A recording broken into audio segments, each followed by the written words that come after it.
Virus এবং bacteria genome আকারে নিতান্তই ক্ষুদ্র, আর আমরা হয়তো সেরকমই আশা করি। কিন্তু আগের আলোচনাতে যেমন আমরা দেখলাম, যেই আমরা বহুকোষী জীবের দিকে তাকাই, তখন কমপ্লেক্সিটি বা জটিলতার সাথে জিনোমের আকারের আর কোনো মিলই খুঁজে পাওয়া যায় না।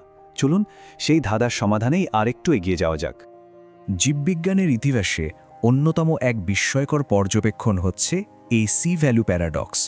সাধারণভাবে একটা ক্রম তো দেখাই যায়, মানে ভাইরাসের জিনোম সবথেকে ছোট, তারপর আসে প্রোক্যারিওটস অর্থাৎ নিউক্লিয়াসবিহীন সরল কোষের জীব, যেমন ধরুন ব্যাকটেরিয়া, আর তারপর আসে ইউক্যারিওটস মানে নিউক্লিয়াসযুক্ত কোষের জটিল জীব, ঠিক আমাদের মতো।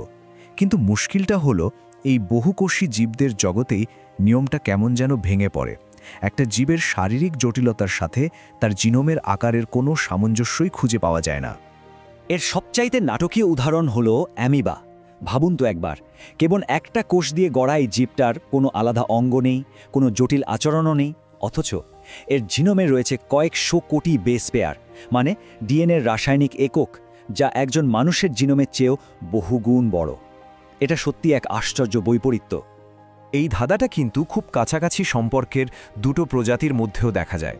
যেমন দেখুন এই দুটো শোয়েলবাগ প্রজাতিকে, এরা দেখতে প্রায় একই রকম, একই পরিবেশে বাস করে, কিন্তু পার্থক্যটা কোথায়? কানাডিয়ান শোয়েলবাগের জিনোমে রয়েছে 1400 কোটি বেস পেয়ার, আর তার টেক্সান গ্যাতি ভাইয়ের জিনোমে মাত্র 300 কোটি, যা কিনা মানুষের জিনোমের প্রায় সমান। একই রকম ঘটনা কিন্তু পেঁয়াজের ক্ষেত্রেও দেখা যায়, যা থেকে জন্ম নিয়েছে বিখ্যাত অনিয়ন টেস্ট। পেঁয়াজের বিভিন্ন প্রজাতির জিনোমের আকার 700 কোটি থেকে শুরু করে 3150 কোটি বেস পেয়ার পর্যন্ত হতে পারে। ব্যাপারটা হলো, একই রকম কাজ করার জন্য একটা পেঁয়াজকে অন্য আরেকটার থেকে 5 গুণ বেশি ডিএনএর প্রয়োজন হচ্ছে। এটাই তো আসল ধাঁধা।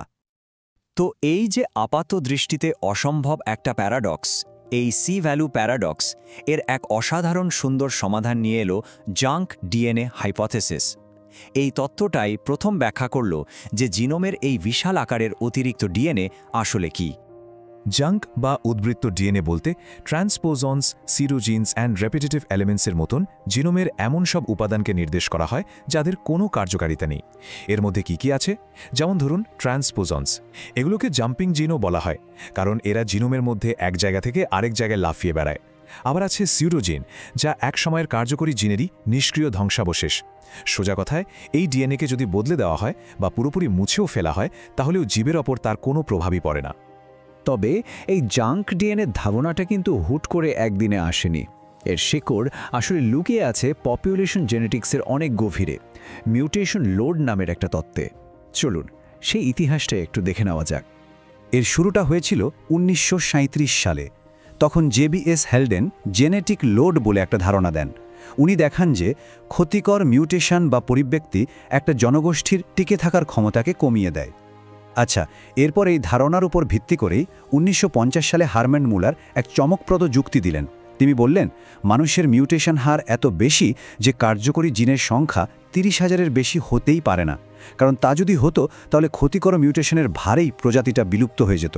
আর সবশেষে 1972 সালে সুসুমো ওনো এই সব ধারণাগুলোকে এক জায়গায় এনে জাঙ্ক ডিএনএ শব্দটাকে জনপ্রিয় করে তোলেন এবং এর একটা সুস্পষ্ট রূপ দেন। এতদিন ধরে যা ছিল কেবল তত্ত্বের মধ্যে সীমাবদ্ধ, 1960-এর দশকের শেষের দিকে তার প্রথম শক্তিশালী পরীক্ষণামূলক প্রমাণ সামনে চলে এলো। কট অ্যানালিসিস বা রিঅ্যাসোসিয়েশন কাইনেটিক্স নামের একটা পরীক্ষা এই ধারণার সপক্ষে একটা শক্ত ভিত তৈরি করে দিল। পদ্ধতিটা ছিল বেশ মজার। প্রথমে ডিএনএর যে ডাবল হেলিক্স থাকে সেটাকে তাপ দিয়ে দুটো আলাদা স্ট্র্যান্ডে ভাগ করা হতো। তারপর ওটাকে ধীরে ধীরে ঠান্ডা করে স্ট্র্যান্ডগুলোকে আবার জোড়া লাগার সুযোগ দেওয়া হতো।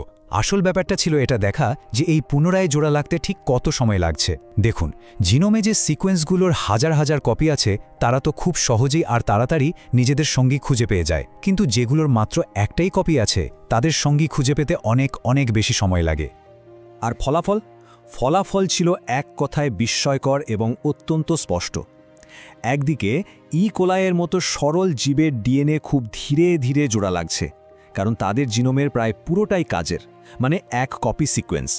আর অন্যদিকে ইঁদুরের মতো জটিল জীবের ডিএনএর একটা বিশাল অংশ প্রায় সঙ্গে সঙ্গেই জোড়া লেগে যাচ্ছে। এটাই ছিল সেই অকাট্য প্রমাণ যে ইউক্যারিওটিক জিনোমে বিপুল পরিমাণে পুনরাবৃত্তিমূলক বা রেপিটিটিভ ডিএনএ রয়েছে। এই পরীক্ষা থেকে পাওয়ার সিদ্ধান্তটা ছিল একদম পরিষ্কার। ইউক্যারিওটিক জিনোমে থাকা এই বিপুল পরিমাণ পুনরাবৃত্তিমূলক ডিএনএ, এটাই হলো সেই জাঙ্ক, আর এটাই ছিল সি ভ্যালু প্যারাডক্সের নিখুঁত সমাধান। এই অতিরিক্ত অকার্যকরী ডিএনএর জন্যেই কিছু জীবের জিনোমের আকার তাদের জটিলতার সাথে মেলে না। অবশেষে ধাঁধার সমাধান হয়ে গেল। জাঙ্ক বা উদ্বৃত্ত ডিএনএ জিনোমের একরকম পরজীবী বলা যেতে পারে। এদের কখনো কোনো জৈব রাসায়নিক বিক্রিয়ায় অংশগ্রহণ করলেও এদের কোনো সিলেক্টেড ইফেক্ট ফাংশন নেই। এদের জেনেটিক অনুক্রম পরিবর্তিত, বিনষ্ট বা মুছে গেলেও বাহ্যিক কোনো প্রভাব পড়ে না।